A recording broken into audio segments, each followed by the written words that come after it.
F1 25. It's our first week with the new game, and it's Tim's first time on the new game, and Adam, it's different, eh? No, Adam, you said first week with the. First race week. Hold on a second. We've had it for like 20 minutes, Jesse. Yeah, 20 minutes. Nice enough of Jesse to download all this for us and get it ready, but. It's different for you, huh? You had to make some changes. Did have to make some changes. So big time changes. Look out for our review of the game and actually driving in it coming out here very, very soon. But in the meantime, let's do our track run through. We're at the Circuit de Villeneuve, or Circuit Gilles Villeneuve. Not even de. There's no de in there. No, it's just Circuit Gilles Villeneuve. And you know, one of the I think, for my money, the greatest Canadian driver ever. I know Jacques won a championship. I know Lance has been in the longest, but Gilles should have won, and obviously he tragically passed before he could. But we're racing in Ferrari, I would say, Tim, not just because Lewis Hamilton's struggling and Charles Leclerc is not, but also because Gilles Villeneuve was a Ferrari driver. 100%. Ferrari has a huge fan base here in Canada, and then obviously the legacy of the team itself within Canada is huge. So why not be Ferrari, right? Now, I want to show you, right ahead is where I sat in 2016 when Lewis Hamilton lapped the field. You got an invalidated lap time first. We just started. First corner. All right. Well, I was there, and I remember I think Marussia was racing in that race. Marussia. And who was the Airbnb? They only had Airbnb sponsors. Maybe it was Force India. I'm not even sure. Oh my God. I can't even remember who was at the back end of that race, but it was such a spread out field. Lewis and Nico, like, they were so much better than everybody else. What year was that? Ross, I think it was 16. Yeah. Or was it Valtteri? I was going to say it was like Lewis and then everybody else. I was going to say any year, like 2014, 15, 16. I mean, that was all Mercedes, right? And they were lapping everybody. Yes, yeah. I remember Lewis won by like a minute and a half. It was nuts. It was crazy. Probably lapped up to like third place or something. Absolutely, it was awesome. Because I think 2014 was a good one because Daniel Ricciardo won that one, and that was his first win? That was his first win, yeah. And this is also the track Lewis Hamilton got his first win at. Yep, that's right, 2008. Yeah. And Tim, you've raced this track before as you are right now, not just on a simulator, but in a real car. Real life, yeah. Real life. I know this is an awkward time to ask you right going through this corner where you got your lap time invalidated last time. Awkward. But what's the track like in person? Actually, you know what? This game does a pretty darn good job of simulating it, I would say. I mean, it's tricky when it's wet, no question. I think like a lot of the things that people may not experience with this track is some of the undulation changes. Like it's not a lot, but like sometimes for those of us who are not sophisticated, what's undulation? Well, so like sometimes there's little dips in the road and things of that nature that kind of throw you out, and you kind of got to hit things a certain way and get through these chicanes because they're super fast. But a lot of the drivers who I've spoken to, they love this track, right? It's one of their favorites. It's right up there. And I think a big part of that's because the racing's good, right? Like you can have really good wheel-to-wheel racing at this track. Right. And this weekend actually looks like potential rain on Saturday about midday during qualifying, but 27, 25, and 25 degrees. So good, hot Montreal weather, and most of the time sunshine. So we will get like a really great racing set of conditions, which I think is great. I think so. I'm hoping that, every year since, I want to say 2022, it's been rainy. Like we've had rain. Wasn't there like hail? Like there was hail. Too early. We got stuck in like a hurricane warning one year. I was in the Ferrari hospitality tents in the paddock, and I was chatting with some of Leclerc's people, and all of a sudden, all of our phones go off, and they're from Europe, right? Yeah. So I don't know if they get the emergency alert notifications that we get here in Ontario, but in Canada, and our phones started going off. Those loud like emergency warnings. Just because the rain was so bad. It was like like hurricane alert, and we're all just like, huh? Everybody's like, what is this? And they're all looking at me, and I'm like, I'm like, take shelter. And, be here where you are. And so now, like with some of Leclerc's people, the running joke is if I show up, there's bad weather. Right. So that's the running joke. Okay, I like that. I like that. Well, I gotta say, this is one of the tracks I think where you get some of the best visuals of the cars. If you look at where the grandstands are, this is what I love so much about this track, is it's hard to find a bad view if you're in a grandstand. Yeah. And obviously being around corner one, where I was, it's the best place to be on any track is corner one. Yeah. But you look at the way that they've kind of built it, and it's on an island in Montreal. Besides the fact that it's a gigantic pain in the ass to get to, no disrespect to the Montreal metro system, but it's tens of thousands of people trying to cram onto a few street or subway cars in a very short amount of time. It's difficult not to love basically any aspect of like watching this track, which it's the only one I could speak to other than like Watkins Glen, which is not an F1 track. And I'll tell you, it's a 70-lap race, 4.36 kilometer circuit, 14 corners, 2 DRS zones. And obviously those DRS zones are going away next year with the push to pass button, which I'm very much looking forward to because you can just use it whenever. Are there going to be limitations, by the way, on the push to pass, or are you going to be able to use it at any time? That's a great question. I haven't even seen the full regs on what everything looks like yet, but I mean, hey, I would say like whatever your car has, whatever juice is in the battery, use it all whenever you need to. That's what I think. So this track was built on, it's interesting that the island is called Île Notre Dame, and it was built ahead of the Expo 67 World's Fair. So the reason that we have a racetrack in Canada that supports Formula One is because of Expo 67, which was the 100-year anniversary of the country, for those who don't know. While the Turn 10 hairpin is where you're most likely to see the best passing opportunities, the track's most famous feature is the Wall of Champions. The outside barrier on Turn 14 had earned its name after Damon Hill, Jacques Villeneuve, and Michael Schumacher all crashed out there during the 1999 Canadian Grand Prix. And Tim, what is it about the Wall of Champions that makes... I mean, you don't see so many crashes there now, but it is a tricky part of the track. Verstappen nailed it last year in qualifying, if I remember. He didn't destroy the car, but he did touch it. And there have been crashes there. I mean, Kevin Magnussen's had a massive crash there a few years ago. When he crashed, though, he didn't crash small. No, he crashed big. He crashed with a vengeance. Yeah, very big. Yeah. I think, like, Adam, one of the big things with the Wall of Champions as we're kind of coming up to is the braking of it, because it can show people where it is if they don't already.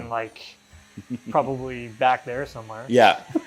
we'll point it out next But time. the thing is trying to get enough speed through the corner to not tattoo the wall, but to get close to it, right? And you're literally driving the car straight at a concrete barrier. One thing that I noticed, and Tim does a lot of work for TSN as well. And I watched your TSN report this morning on SportsCenter. Oh, which one? And it was the one where Lance and Oscar and Esteban Ocon are talking about what it's like to race here. Yeah. And it's actually one of the more animated interviews I've ever seen Lance do, because he's a very low-key guy. But he said some interesting things about sort of the twist of this track and carrying speed through the corners. Can you sort of elaborate on that? What are drivers looking to do this weekend in order to push the limit? Should we go, there were some people who commented on one of our videos. They're asking for more description. Okay. So I can definitely do that. Yeah, give it to us. Okay. Let's start with, I'm going to have to slow down for some of the lap as well, but we'll start with obviously the Wall of Champions, which we're coming up to. It's a big commitment area when it comes to the brakes. And you kind of want to brake just after this bridge, but you want to brake in a way where you're braking straight, but as you're bleeding off the brake, you're getting a bit of rotation in the rear of the car. Mm-hmm. And you're sort of rotating the car so you're almost on this type of a trajectory. Got it. So you're driving the car right towards, Bonjour Quebec. Yep. And you have to pick the right point to get back on the throttle, get back on the power. And you have to pick the point of how much you're going to get back on the power, because there's so much torque coming through the rear wheels that if you get on it too hard, you're going to spin, you're going to hit the wall. You'll most likely spin and then hit that wall, the outside wall. Yeah, which we've seen people do. Yep. And then you got to know when exactly you're committing fully to the power. This is the other part of it is turn one. So coming up to turn one, it's interesting because in the game, now that I've had a little more time to kind of play around with it, when I broke down Max and Lewis's Q3 laps from last year to this year, both of them break around the same point. It's in around where this little cutoff is to this road. So they may be using this as a reference marker for when they start their braking. Right here? Yeah, and they're initiating it really hard. And then they're kind of bleeding off as they're turning in. They're off the brakes around here, but then they're carrying speed to about mid-corner here, and then they're getting back onto the power and driving the car straight towards this wall. It's not like they're turning the wheel, right? Because the more you turn the steering wheel, the more speed you scrub with the car. You kind of want to make sure that you get this wheel kind of straight so you can just floor it and hope that the car kind of grips up, sticks up, and then off you go. For this part of the track, turn 3 and 4, a lot of the guys, what they'll do is they'll break around this 100-meter board. But in real life, this grass isn't here. Oh. This is actually like pavement. Oh. And so what they do is when they come to this corner, it in real life is really hard to see because it's almost like you're kind of going uphill. I'll see if I can change the... No. Wasn't flash. Damn it. I was going to see if I can change the camera angle, but I can't. Anyways, so as they're coming up here to open up the corner, to make it bigger, the entry, what they do is they usually will bring the car over to the left here, and they'll ride the nose along this white line that's here, and the cement is here. And you can see how much wider the track starts to become. Yeah, so it gives you a lot more ability to carry speed through the corner. Yeah, and it just opens it up so much more because if I go over here, it tightens up. It tightens right up. And you can't get a good angle coming out of that. Yeah, so if I'm like here, I'm like here, right? See how much tighter it becomes? Oh, it's impossible. And then you're turning the wheel more. And so if I'm having to turn the wheel more, I'm going to be scrubbing speed. The car is going to be all bound up. It's not going to feel good. Probably get a lot of understeer and then snap oversteer. But if I'm out further, this becomes a much wider entry to it. Allows me to turn in a little bit later and then get back on the power like here. And so you're accelerating down this hill. And so it's like I was saying, like when people watch on TV, there's undulation changes, right? Sure. Like it goes down, it goes up a little bit. Even though they may be small, it plays a huge factor in trying to like scrape out a proper lap. This turn here in the wet is super sketchy. Like it is you could hydroplane, scary. right? You could just fly. Right into this wall, no problem, no questions asked. Even in an F1 car, it's like extremely nervy. This section is pretty straightforward. You don't want to take too much of this curb because it lifts the car up so much, and the road is like not, it's not totally flat, right? It's kind of going uphill a little bit. There's almost like a tiny bit of camber to it in a way. So if you take too much of that curb, you tend to get a lot of oversteer coming through here. At this point, you're trying to get back on the power smooth enough that you can't go full throttle, really, right? Like you can't just like hammer the gas coming out of there because you're pointing the car directly at this wall as you're accelerating. And as you're accelerating, you want to short shift, at least in the game you do. You want to short shift to stop the wheels from spinning so you can get a good clean exit, try to get close to the wall type of deal, and like away we go. This next part was interesting because again, like I was looking at Lewis and Max. Max kind of breaks, around here. Where Lewis, he breaks like here. Like, very impressive. Is he going to be able to do that in this year's Ferrari? Like he did it in the Mercedes last year, so he probably can get close to that. But the thing is that when you have to pick and choose where you really want to attack with this corner, because if you brake really late, but you mess up the amount you bleed off the brake pedal, so the amount my foot comes off, you can really upset the balance of the car like really quickly and it's gone. So you have to be right, you have to be on it. Like these guys are on it. So he bleeding off, he kind of almost chucks the car into here, and then he's like right back on the power. He's like full throttle, right out of here, pointed directly at this wall, full throttle, shifting up, banging through the gears. Like, wow. Yeah. So that is I learned a lot from that. That's crazy. There's a lot of points in the track where you're kind of really having to point the car like directly at a wall, like for here. I mean, we're going to come through, but we're going to accelerate out to like the wall. Right. And squeeze the power on and not not jam on it, because when you do that, you just spin the rear wheels out so much that, it's impossible to keep the car under control. Wow. Okay. And the thing is, Tim's learning for the F125, you got to slam the brakes. Yeah, big time with this game.